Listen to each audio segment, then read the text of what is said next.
आपकी आवाज में आज बात नए साल में नई सरकार के बड़े फैसले की।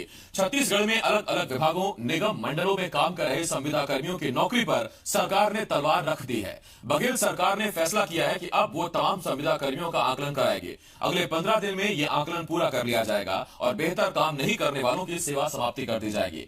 बीजेपी सरकार के इस फैसले पर हमलावर है तो कांग्रेस इसके पीछे तर्क दे रही है। तमाम सवाल हैं जिनके जवाब जानने की कोशिश करेंगे। कुछ मेहमान भी हमारे साथ जुड़ेंगे, लेकिन सबसे पहले आपको एक रिपोर्ट दिखाते हैं, ये बताते हुए कि जो खबर हम आपको दिखाने जा रहे हैं वो हमने विश्वसनीयता की हर कसौटी पर परखी है। छत्तीसगढ़ में बनी नई सरकार अभी भले ही नए रोजगार ना दिला पाई हो, लेकिन पिछली सरकार के दौरान भर्ती हुए तमाम संविदा कर्मियों की नौकरी पर नई सरकार ने तलवार जरूर रख दी है। खबर है कि छत्तीसगढ़ में संविदा कर्मियों पर गाज गिर सकती है। प्रदेश के अलग अलग विभागों और निगम मंडलों में काम कर रहे संविदा कर्मियों के कामकाज का आकलन किया जाएगा। बताया जा रहा है कि इस काम को 15 दिन में पूरा कर लिया जाएगा और इस दौरान जिन संविदा कर्मियों का काम ठीक नहीं पाया जाएगा या फिर जहां ज्यादा कर्मियों की जरूरत नहीं है, उनकी सेवाएं समाप्त कर दी जाएंगी। सरकार के इस फैसले का बीजेपी ने विरोध किया है। बीजेपी का कहना है कि नई नौकरियों की बात तो दूर, सरकार पहले से काम कर रहे लोगों की नौकरी लेने पर आमादा है। दुखद निर्णय ये दिखाई पड़ रहा है। अब इम्प्लीमेंटेशन पर समझ में आएगा। किसी भी प्रकार के नए रोजगार पैदा नहीं हुए अभी छत्तीसगढ़ में, जबकि अब तो रोजगार छीना जा रहा है और हमारे छत्तीसगढ़ राज्य के जो युवा और अन्य काम कर रहे थे उनसे उनका रोजी रोजगार छीना जाएगा। निश्चित रूप से भारतीय जनता पार्टी इसकी निंदा करती है। उधर बीजेपी के आरोपों पर कांग्रेस का अपना तर्क है। कांग्रेस की सफाई आई है कि अभी सिर्फ आकलन किया जा रहा है। सरकार की मंशा स्पष्ट है कि नए रोजगार और लोगों को रोजगार मुहैया कराना सरकार की मेहनती, ईमानदारी और हमारे संकल्प पत्र का एक घोषणा रहा है और लोगों को रोजगार मुहैया हो और उनको अवसर प्राप्त हो, इसलिए ये कवायदे की जा रही है। अभी आंकलन मांगे गए हैं और आंकलन के बाद आगे की निर्णय लिए जाने हैं। दरअसल बीजेपी सरकार में बड़ी तादाद में संविदा कर्मियों की नियुक्ति की गई थी। किसी भी जरिए से सही लोगों को रोजगार मिला, लेकिन नई सरकार के ऐलान ने नए साल में संविदा कर्मियों की टेंशन बढ़ा दी है। सत्य प्रकाश के साथ सुदीप त्रिपाठी, जी मीडिया, रायपुर। तो ये आपको हमने रिपोर्ट दिखाई। बहुत से सवाल हैं। इस वक्त 3 मेहमान हमारे साथ जुड़ रहे हैं। हमारे साथ बीजेपी प्रवक्ता गौरी शंकर श्रीवास जी, कांग्रेस के नेता मनीष दयाल जी और कर्मचारी नेता विजय झा जी जुड़ रहे हैं। मैं आप तीनों मेहमानों का बहुत बहुत स्वागत करता हूं। सबसे पहला सवाल मेरा मनीष दयाल जी आपसे है। मनीष जी, नई सरकार बनी, नए साल में लोगों को नई नई उम्मीदें थी, लेकिन अब तो सर नौकरी पर खतरा आ गया है। लोग ये भी कहने लगे हैं कि किसी भी जरिए से सही नौकरी तो थी, आप रोजगार के अवसर पैदा भी कर नहीं पाए और छटने की शुरुआत हो गई है। देखिए आसिफ जी, सबसे पहली चीज बताऊं कि किसने कहा कि सबकी नौकरी जा रही है।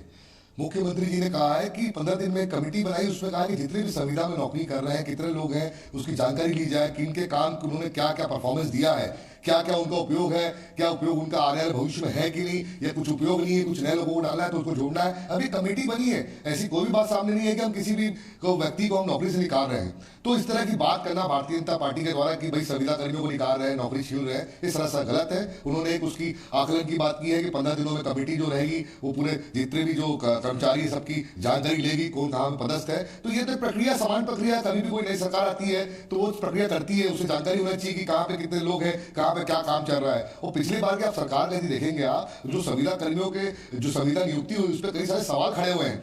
कई विभागों में कई अफसरों के, IAS IPS अफसरों के उनकी धर्मपत्नियों को, उनके बच्चों को कई जगह पे सलाहकार बना दिया गया। काफी लंबे चौड़े वेतनमान को मिल रहे हैं। काफी आप देख सकते हैं जनसंपर्क का कारनामा हुआ, उसमें भी क्या क्या चीजें हुई है, मैं यहाँ बोलना उचित नहीं है। तो इस तरह की जो बहुत सारे जो पद है जिनको अपने लोगों को मोबिलाइज करने के लिए भारतीय जनता पार्टी ने अपने मंत्रियों के द्वारा, अपने संघ के नेताओं के द्वारा जो सिफारिशें आई थी उनको उपकृत करने काम किया था, उनकी भी हम इसमें जांच कर रहे हैं ऐसे कौन से लोग हैं और उनको हम आवश्यकता आने वाले भविष्य में उनको उनकी आवश्यकता ना तो हटाए। और यदि हम मीटिंग में है आप कह रहे हैं कि कौन कह रहा है कि नौकरियां ली जाएंगी, हम सभी अधिकारियों का आकलन कर रहे हैं। जहां तक हमारे पास जानकारी है सर, आप सिर्फ संविदा कर्मियों के अभी फिलहाल आकलन कर रहे हैं कि वो कैसा काम कर रहे हैं। ये सिर्फ संविदा कर्मियों के साथ क्यों, और वो क्यों खुद को सियासत का शिकार ना समझे?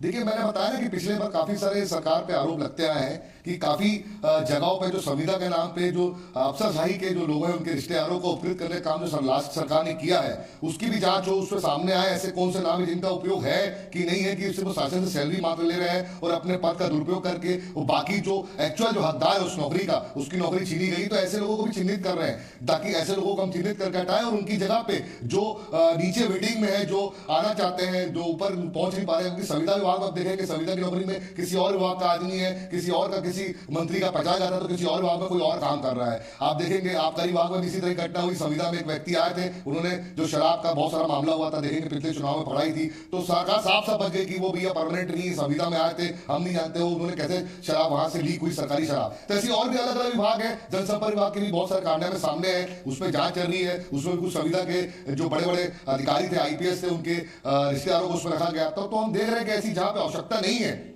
उन लोगों को हम निश्चित रूप से हटाएंगे और सरकारी खजाने में जो अतिरिक्त जो व्यय आ रहा है ऐसे लोगों को उपकृत करने के लिए ये पॉइंट है जिस पर मैं अभी अगला सवाल पूछने जा रहा था, आता हूं उसके आपके पास में। विजय झा जी, सर ये एक सामान्य प्रक्रिया है कि नई सरकार आई है, अधिकारियों कर्मचारियों के काम का आकलन करेगी, जो अच्छे लगेंगे वो रहेंगे, जो नहीं लगेंगे वो नौकरी से जाएंगे, या आपको इसमें सियासत दिखती है और आपको लगता है कि सिर्फ संविदा कर्मचारी ही क्यों? नहीं, ये कोई नई प्रक्रिया नहीं है। हर सरकारी साल में एक बार सीआर गोपनीय प्रतिवेदन लिखा जाता है कि वो कैसा वर्कर है। यहाँ थोड़ा राज्य सरकार के जो सामान्य प्रशासन विभाग का निर्देश जारी हुआ है मैडम ऋचा शर्मा के दस्तखत से, इसमें थोड़ा भ्रम की स्थिति है।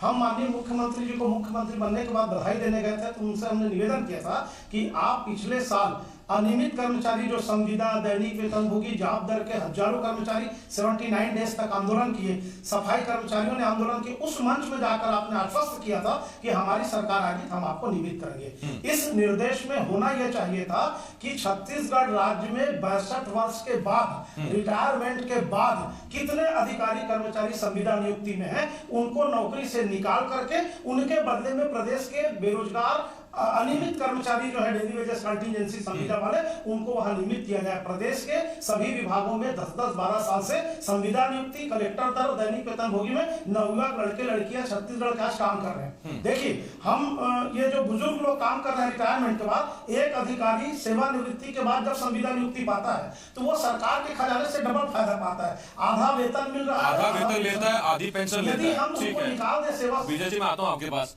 गौरी शंकर श्रीवास्तव साहब जी, आपसे एक सवाल है मेरा सर। सवाल ये है कि देखिए, आपको 2018 विधानसभा चुनाव में जो 15 सीटें मिली या 15 सीटों पर जहां आप सिमट गए, तो उसमें कई वर्गों ने आप के खिलाफ वोट किया, आपसे नाराजगी जाहिर की।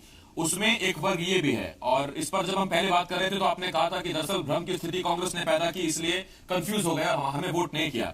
आपसे सवाल ये है सर कि इन्हीं संविदा कर्मियों का अगर आपने जाते जाते कुछ भला कर दिया होता, जो कांग्रेस उनको वादा करके सरकार में आ गई, तो आज ये स्थिति ना होती और आप सरकार में होते। देखिए आसिफ जी, बहुत स्पष्ट है कि संविदा की जो व्यवस्था है सिर्फ छत्तीसगढ़ राज्य में नहीं है, भारत देश के सभी राज्यों में है और कांग्रेस शासित राज्यों में भी है। सभी को नियमित करना आसान बात नहीं है। ये वादे तो कर दिए हैं, लेकिन वादों में कितना अमली जामा पहना रहे हैं, सारी चीजों की कलई लगातार खुल रही है। अब मैं इस पर आशा कि आपकी इस हद तक लालसा थी कि हर आप पंडाल में जाकर ताता थैया करते थे कि हम आपको नियमित कर देंगे, हम आपको नियमित कर देंगे। आज क्या हुआ? अभी जिस प्रकार का इनका बजट आया उसमें शिक्षा कर्मी को लेने की बात थी, पूरा बजट को शिक्षा कर्मी को सबसे पहले आपने ठग दिया, कोई शिक्षा कर्मी को आपने संविलियन नहीं किया। दूसरी बात, छत्तीसगढ़िया सरकार वही संविदा कर्मचारी जो 2 से 3 लाख की संख्या, सारे छत्तीसगढ़िया लोग हैं, आप उनके पेट में लात मारने का प्रयास कर रहे हैं। अगर आप उनको नौकरी से निकालते हैं, उनके वैकल्पिक व्यवस्था क्या कर रखी है, इस बात का जवाब आप क्यों नहीं देते हैं? किसी प्रकार कोई वैकल्पिक व्यवस्था नहीं है। नई नौकरी तो पैदा करना दूर की बात साहब, जो नौकरी है उसी को आप छीनने का प्रयास कर रहे हैं। वही छत्तीसगढ़िया लोग, चलिए ठीक है, हमें वोट नहीं दिया, आपको वोट दिया है, आपने किस प्रकार हितों की रक्षा करना शुरू किया? आप तो आते साथ अपने अधिकारियों का अतिक्रमण करते हुए आप लोगों के रोजगार छीनने में आतुर दिख रहे हैं। ऐसी क्या बात हो गई है? आपके पास कौन सा पैमाना है कि कौन व्यक्ति योग्य है, कौन व्यक्ति अयोग्य है? ये तय करने का अधिकार आप सीधा अपनी मंशा को बताइए क्या? हाँ, मैं ठीक है पूछ लेता हूं। मेरा स्पष्ट रूप से ये जानना है कि जिन व्यक्तियों को आप नौकरी से निकालेंगे उनकी वैकल्पिक व्यवस्था क्या है, उनके परिवार के भरण पोषण की क्या व्यवस्था है, इस बात को सरकार बताया। ठीक, ये एक पॉइंट है। मनीष जी, आपसे मेरा एक सवाल है सर, आपने बजट कंट्रोल में रहे, फिजूल खर्ची ना हो, आपने अभी 2 दिन पहले ये फैसला किया कि निगम मंडलों के अध्यक्ष नहीं होंगे, निगम मंडलों में जो संबंधित मंत्री है वही इसे लीड करेंगे। ठीक है, वहां जो बड़े बड़े अधिकारी और अध्यक्ष थे उनके हजारों लाखों की आपने सैलरी बचा ली और उस पर किसी एक या दो शख्स का ही भला हो पाता, लेकिन ये जो छोटे छोटे संविदा कर्मचारी जिनकी तनख्वाह 5,000 से लेकर 15,000 के बीच है, सर ये बताइए कि जिनको आकलन करके आप बाहर निकाल देंगे फिर वो खुद को ठगा महसूस नहीं करेंगे? उन्होंने भी तो आपको वोट किया है। देखिए आसिफ जी, मैंने कहा ना कि अभी ऐसी कोई बात सामने नहीं आई है, और जो गौरीशंकर जी की बात में ध्यान से सुनना था, ये जो कर्मचारियों के हितों की बात कर रहे थे, मुझे याद है 2003 में जब कांग्रेस की गवर्नमेंट यहाँ पे थी, चुनाव हो रहा था, तो इनके पूर्व मुख्यमंत्री रमन सिंह जी ने भरे मन से शिक्षा कर्मियों को भरे मन से ये वादा किया था कि जैसी सरकार बनी सबसे पहला सिग्नेचर जो है मैं आप सभी शिक्षा कर्मियों को नियमित करने का सबसे पहला सिग्नेचर करूंगा। जो अभी इतने कड़े आंदोलन के बाद में अपनी सत्ता जाते हुए देखते हुए अभी उन्होंने 6 महीने पहले उसका एक प्रयास किया, जिसका आगे भार जो है वो कांग्रेस पार्टी की सरकार करेगी। और कांग्रेस ने कहा है नियमितीकरण की बात है, निश्चित रूप से होगा, उसके लिए भी कमेटी बनी, आप देख रहे हैं विधानसभा में उसके लिए भी कमेटी बनी, उसके लिए भी पूरी देखा जा रहा है कि कहां पे कितने लोग हैं, कितने हर वर्ग के नियमितीकरण। हमने सभी को कहा है, हमने शिक्षा कर्मियों को नहीं कहा, हमने सभी वर्गों को कहा है जहां जहां पे जो संविदा में है एक समय सीमा से नौकरी करता है उनको मिलेगा, बीच बंद हुई है। और दूसरी चीज उन्होंने कहा है कि नौकरियों पर निकाल रहे हैं। भैया यदि हमने कोई कमेटी बनाई है, झा साहब ने भी कहा कि कमेटी बनी है, कमेटी में ऐसा कहीं निर्णय नहीं हुआ है कि संविदा कर्मियों को हम निकाले।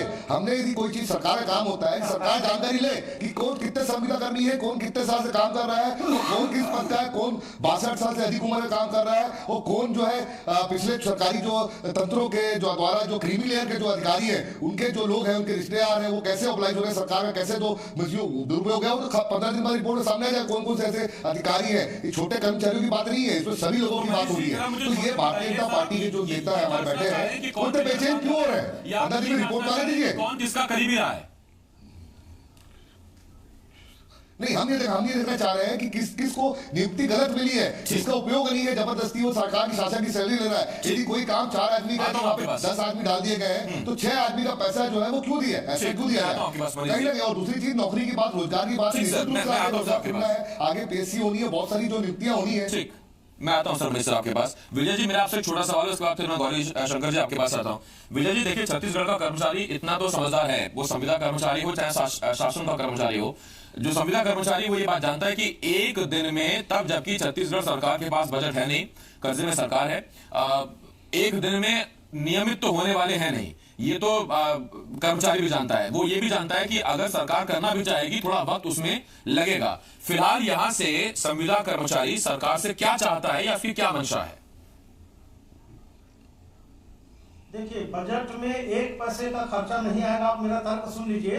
प्रदेश में 25,000 से 30,000 के बीच में 62 साल, 65 साल और 70 साल के बुजुर्ग लोग रिटायरमेंट के बाद संविदा नियुक्ति में नौकरी कर रहे हैं, और वो बताया मैं आपको पहले, पेंशन भी आधा ले रहे हैं और तनख्वाह भी आधा ले रहे हैं। एक IAS अफसर 1 महीने में 1.5 लाख रुपया ले रहा है वेतन। यदि हम उनको निकालते हैं तो मैं प्रदेश के 10 बेरोजगार नवयुवक जो संविदा नियुक्ति में काम कर रहे हैं उनको प्रति माह 15,000 दे सकता हूँ। हमको कुछ करना नहीं है। जो 62 और 65 वाले रिटायरमेंट के बाद संविदा में है उनको निकाल दिया जाए, वो बड़ी मात्रा में वेतन प्राप्त कर रहे हैं, और उनके बदले में प्रदेश के 25-30 नवयुवक जो बेरोजगार हैं 30,000 उनको नियमित कर दिया जाए, तो उनके पैसे से इनके आपके जेब से पैसा निकाल के उनके जेब में डालना है। रही सवाल मध्य प्रदेश सरकार में, शिवराज सिंह जी ने अपने कार्यकाल में पिछले साल नवरात्रि में 45,000 दैनिक वेतन भोगी कर्मचारियों को नियमितीकरण किया, उनका वेतनमान निर्धारित किया था। हम उसी बात को लेकर के बार बार छत्तीसगढ़ में रमन सिंह सरकार से मांग करते रहे कि जो विभागों में 10-15 साल से संविदा नियुक्ति में काम कर रहे हैं, चपरासी है, ड्राइवर है, बाबू है,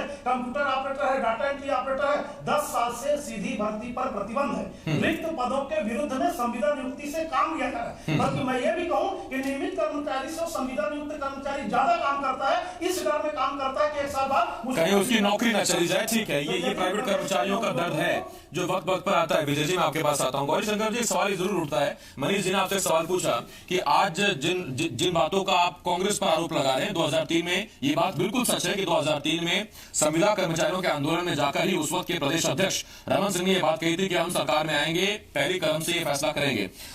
जो सरकार में रहते आपके सामने मजबूरियां रही, हो सकता है कांग्रेस के सामने मजबूरियां हैं। मेरा आपसे जो छोटा सवाल है गौरी शंकर श्रीवास्तव साहब, वो सवाल मेरा आपसे ये है कि आपने कहा सबको हम नियमित नहीं कर सकते, लेकिन तब जबकि आप सरकार में रहते हुए रिक्त पदों पर भर्तियां कर रहे थे, कम से कम तभी सीधी भर्तियां कर लेते। इस लिहाज से संविदा कर्मचारियों की अगर संख्या घटती नहीं तो बढ़ती भी नहीं, उनको भी धीरे धीरे नियमित कर लेते।